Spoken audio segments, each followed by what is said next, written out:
Hey everybody, it's Dan from the Rock Nerd Radio Show. On today's episode of the show, we're going to be taking a look at two different Thor figures and seeing if we can't decide which one is better. Come geek out with us on the Rock Nerd Radio Show. Alright, if you've checked out my Which is Better videos before, you're no stranger to how this works. And my first round is about the paint and overall appearance of these figures. And I gotta say, these figures are very similar. This might be one of the hardest Which is Better comparisons that I've ever had to do.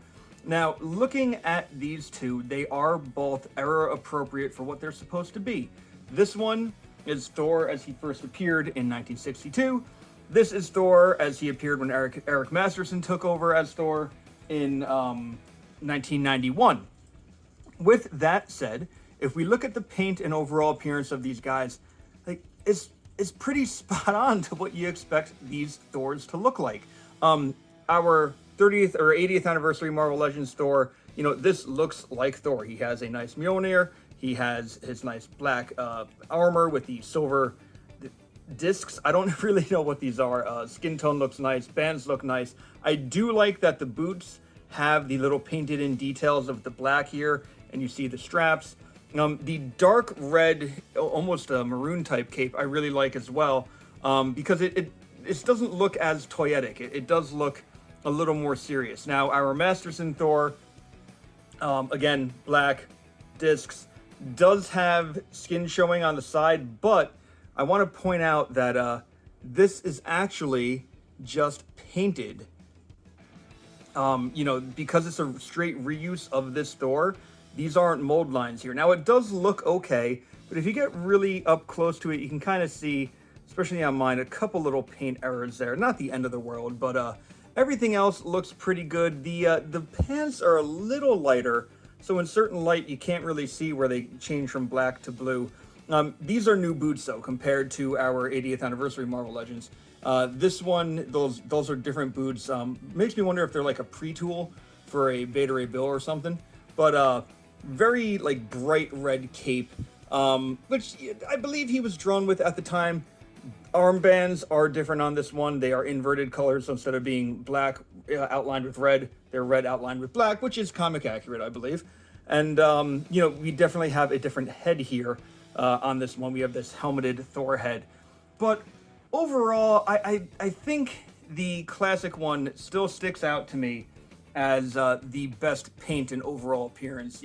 This looks like what I always think of Thor when I think of Thor. This definitely represents Thor, but this is more the one I'm going with. So our 80th anniversary Marvel Legends wins round one.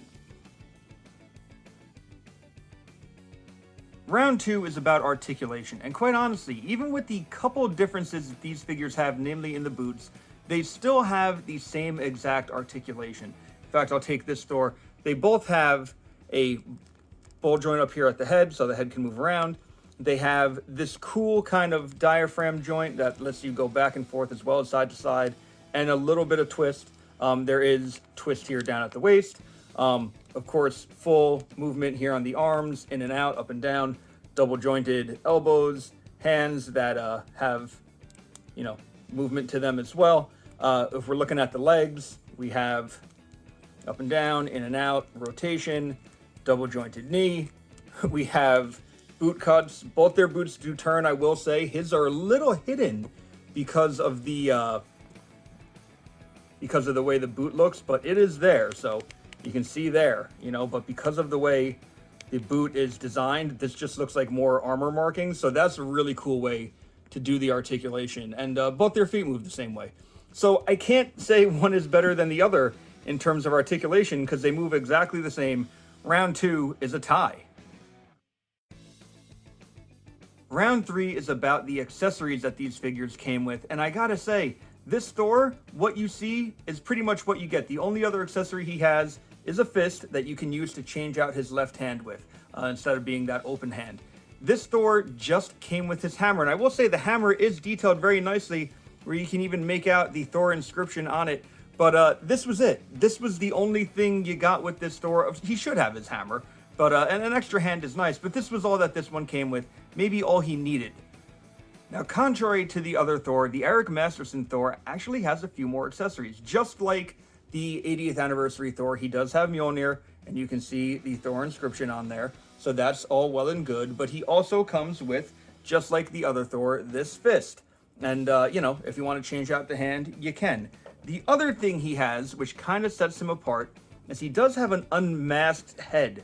Now, this head has a beard. This looks very, very Viking-like to me. This is a very Viking-looking Thor. So there is this bit of difference between the two Thors. It's a different head sculpt. That is a nice touch, especially for this character that wasn't the Donald Blake version of Thor. This is Eric Masterson. He did come with one more thing that needs to be mentioned, and it is a whole-ass destroyer. Yes, this is part of a 2-pack. So in order to get this Thor, you're going to get a destroyer with it. Kind of a cool bonus, I gotta be honest. I don't consider a whole other figure to be an accessory, but it is a neat thing to talk about. That's going to factor into our price in just a few moments as well. But honestly, Thor coming with a hammer makes sense. An extra hand, yeah, that's fine. The extra head really puts this one ahead just enough for me to say that our 2-pack Eric Masterson Thor wins out on our third round.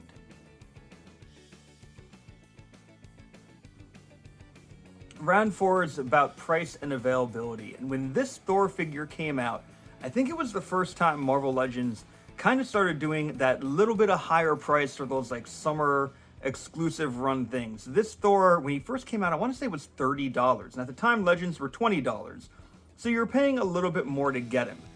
Part of me feels like he was exclusive to Target, but truthfully, I'm not 100% sure anymore. It's been a couple years. You can get this figure relatively easily on the internet right now. I normally go to eBay when I'm looking at used listings for this. I'm sure he's still available on sites like Big Bad or Amazon, but if you're looking at eBay, you're looking at spending about $25 for a loose version of this figure, so a little cheaper than when he came out. However, I have seen boxed versions of this figure sell for $50, if not more. So that's an option that's out there. It's a little more costly if you're looking to get like a mint on card one, but it's there are options there. Our new Thor 2-pack with this Eric Masterson version of Thor currently sells online and in stores for $60. Now it is a 2-pack, so you cut it in half, it's $30 for each. Let's just say Destroyer's a little bit of a larger scale figure, so maybe it's not quite a 50-50 split, but $60. As I said, it's available currently online. I've seen it in stores a few times. So quite honestly, this 2-pack at $60 versus a single figure, which you might be able to get between $25 to $50 depending where you're looking, I feel like this is a better value because you're getting 2 figures. This one has more accessories than the other Thor. So I'm going to say round 4 goes to our Destroyer and Masterson 2-pack.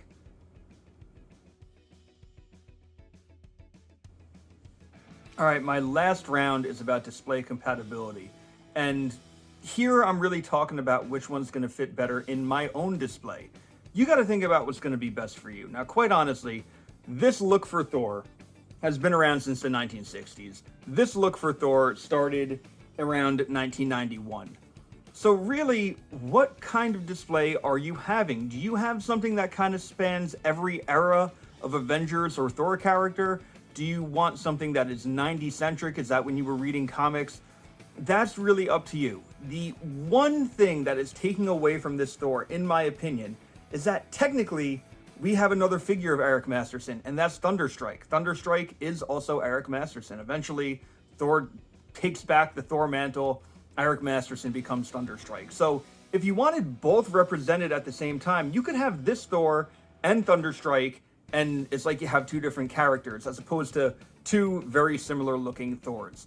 When I think about my Avengers display and what I want my display to really resonate and show, I'm looking at like the most iconic, best costume from those characters. And in this case, the original classic Thor wins out for me. But with that said, we have our first ever full-on tie on which is better.